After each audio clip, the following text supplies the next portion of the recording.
Pán láb an ótar treis bheith Maigh Eo na dlithe gdíise sa Iomána Allianz. Bhí gcóras an Sligeach an téanaar na bháin nach roiigh dacrtaí dómh. An aireocht ó rannach tínsteach lí sa chlé ceannais, nó gurch Maigh Eo lena dréimhse buacach chun an carna ardú. Mí háidir lán a Halman tráthreachta. Seanna caníla go bocht go maithanta barc bhí céil, agus a chuirte sin isteach ar hafad chéad cúpla scór ansa. Deisianis ag Maigh Eo an fear sa chúne, chuir isteach ar ríist ag Shane Boland.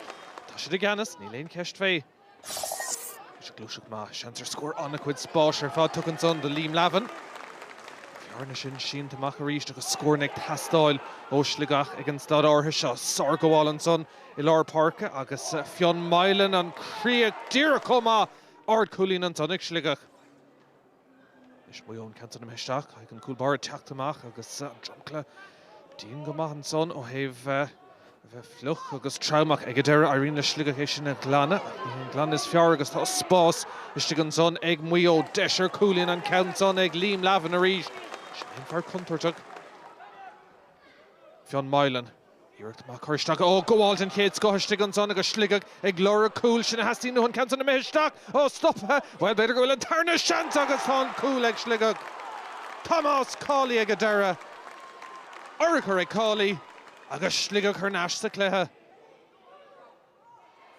Isir Dave le brú ríiste cúlbar Sligeach sin é Declan Reedy agus Maigh Eo teacht amach an son smachtathe deisir cúil an count an nad has a líontáin ag Shane Boland.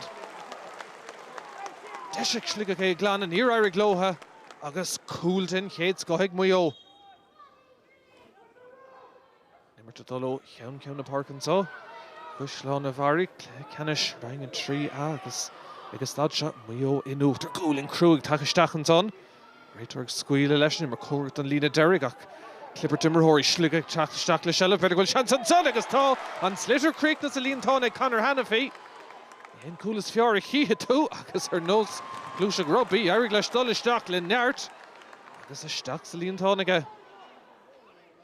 Sligeach ag teacht ar ríist tá breúar cosantóirí faoi an count son. Fad na talún isteach sa líontáin agus Conor Griffin. Cúil eile ag Sligeach agus ní leatran iseach trí cúlín. Bhí deise sin na glanna ach níor airig glótha. Rud ag tastáil is ó Maigh Eo chun iad hocrú puck séir an son ag Shane Boland.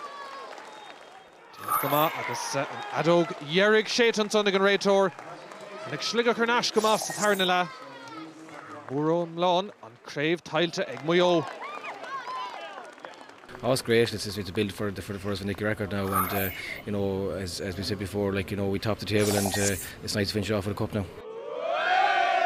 We're in a development stage as such, but winning the league gives us a good platform to work on.